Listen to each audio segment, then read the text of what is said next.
is every month, if you, let's say you get a new car and a new Jeep. I noticed Jeeps everywhere.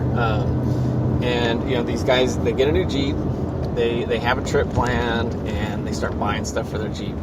And guess what they talk about all the time? Guess what's on their Instagram all the time? The same thing with Harleys. My nephew just bought a new Harley, and, all his posts are Harley stuff, and, that's awesome. We got to do something in life to for our pastime, whatever it is. But the thing of it is, you hang out with people that are into Harleys, and guess what you're going to talk about, and guess what you are going to want to do. With your spare time, it gets easier. So the thing with working out is buy something for working out every month. Whether it's a new workout gloves, it's a new exercise equipment, it's a new headphones, whatever it is, something that it stimulates you and it's connected to working out. And you're going to spend money every month on things that you don't need, that you're going to throw away eventually. You are never going to regret the time you spend in the gym, unless you do it wrong and don't warm up and get hurt. But for the most part, you will enjoy it. And then, to compound that is what I alluded to earlier, is find other people that are doing it. My grandpa said that you will become friends with people you have the same hobbies with. If you don't have the same hobbies, guess what? Unless you're neighbors or you work together, you're not going to be friends. So you're not doing this to keep friends, you're doing this to keep your hobbies. So find out people that are trying to do the same thing, that are into doing it, and then go from there. Another tip would just be find something that is convenient. If you're gonna go to the gym, make sure it's not across town. Make sure it's convenient for you to go. The problem with the home gym is later on it's effective, but it's at home, and you got kids and cable TV and everything else, or internet, the worst. So if you can do it at home, that's, once you get going, that's a very effective thing, because it's there. The 40 minutes round trip it takes you to go to the gym and back, you could have already worked out. But what I notice is, like, when a group of women, if let's say they meet at the college to run the steps or whatever, the problem is, it's easy to blow it off because it's a 20-minute trip there. You got to meet somebody, and so you don't want to make it too difficult. Make sure it's a nice, easy gym. You can get in and get out, and then it's easier to go. If somehow you could do it at home, I think that's so effective. But there are drawbacks. Now you're at home, and guess what? You're not. If you're tired, you can stop. Or at the gym, you're like, hey, I'm there, people are watching me, so you may turn it up a notch. That could also work against you, and as far as injury goes too, you're trying to, if you're like me, you're maybe not anymore, but when I was younger, you tend to skip your warm-ups because you're like, hey man, I can lift more than this. So your warm-ups aren't as probably as effective as they should be. But just try to be wise beyond your years, warm up, and maybe even cool down, because once you injure something, that's it. You can't go back. So just your body, it'll tell you, man. If it's hurting, work around it. Do something else, and wait till it heals, or find another exercise to strengthen it. There's a lot of different things you could do. Again, that's why I think the personal trainers are great, and they're going to lead you in a path, answer a lot of questions, so you're not wasting your time, so you're efficient. But at the same time, it gets you there, and it keeps you accountable. If you have a personal trainer waiting for you every day, you're going to be a lot more effective in showing up. Of course, it's monetarily, it's not the best thing you could do. So, if you can't afford it, so then, you find your friend that's going to meet you there every day. Just set your time and just go for it. And if you have to go through friends, because of that, all right, you can't make it anymore, find a new friend. Whatever you can, I guarantee you're not going to regret it. I was just reading something that said, 40% of the people that are in the legal profession, attorneys, kind of regret doing that. And you think of, well, who would regret being an attorney? I mean, that's all we hear, doctor, attorney, and 40%. And if you go down the list of decisions people make and they regret, they waste their time, they don't like it, here's a decision where you can actually go and work out and you're not going to regret it.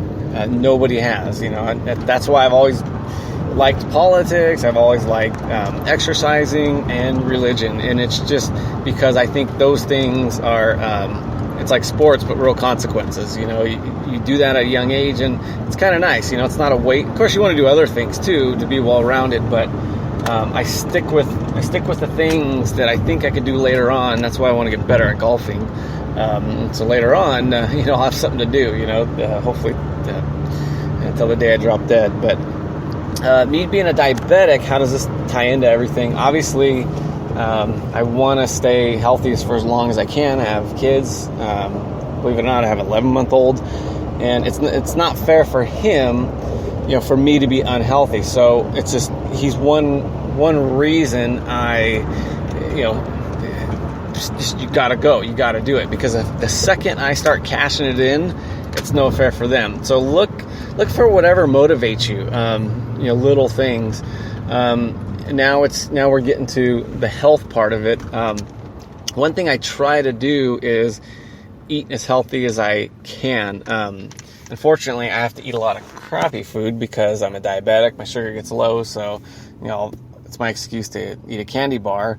Well, now I got sweets around the house, and the problem is I got sweets around the house. So it is, if I wasn't a diabetic, I just wouldn't have it around the house. But I am, so it's there. So I just, it's one of those things to where, I talked about on another podcast, addiction is all the little things you do. You're going to be successful if you do it ahead of time or replace it with something better. So if somehow, you could find another snack that you like that's lower in sugar, so be it. But it's all about balance, and the sweets too. Just tell yourself, hey, I like these sweets enough to where I don't want to abuse it, because then I got to stop. There's so many emotional things that go along with eating, but once you start to have a positive thing and okay, I'm getting healthier, well, guess what? Now you have momentum, and you're changing that negative thing into a positive thing, and you're fighting something. We have a common enemy, and I need to get to this date. I need to lose this weight. And it's so hard when you're stagnant watching TV. So just make yourself do stuff. Tell your kids, all right, we're going to go ride bikes. And now you're on the line. Say, all right, we are going to go ride bikes every day. If your kids say, hey, or your grandkids say, hey, let's do this, just tell yourself, they're going to be older and out of the house pretty soon. You better get on that bike, do what you can, and or go for walks, whatever it is, as a twofold thing. One, to stay healthy, and the other thing to spend time with them. And then as you do it more, just keep on trying to get better. But one thing that I should have started with is, once you start working out, just say, you know what, I'm working out 5 days a week. Sometimes it doesn't happen. Call yourself a bodybuilder. I am now a bodybuilder. And that's the way it is. If somebody tells you anything other than that, you don't say it publicly. I would just tell yourself, I am a bodybuilder. And, you may not be good at it. You may be in a lull. But if that's what you are, take it that serious. Again, you got one body. You don't want to throw it to the wolves, and after it's too late, stagger into the gym. If that's the case, you can always be better. What do they say? The lungs will rejuvenate themselves if given enough time. If you stop smoking, it's your muscles you'll start to tear your muscles up. And with supplements nowadays, oh my gosh, just go crazy with supplements. Why not? And are they effective? Are they not? I think it's just a matter of how effective. It's just like golf clubs. I'm sure a cousin of mine, probably has a 0 handicap, could just take my driver and just smash it, and I'll say, oh, I'm sorry, my driver, I'll smash it, but it'll go as far to the left as it will, distance wise. And he'll take his driver, hit it really far, and I'll blame it on the club. And then he grabs my club, and guess what happens? He makes a fool out of me and a fool out of him for buying the stuff. But irregardless, it gets him into golfing, and it helps him to stay with it. So I am going to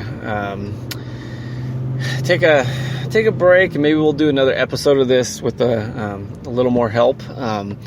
But the bottom line is just have momentum, start small, but get as big and as fast as you can. You don't ever say, "Oh, I'm in the I don't want to be sore." No, I just go for it. You're there, and just do as much as you can, as often as you can.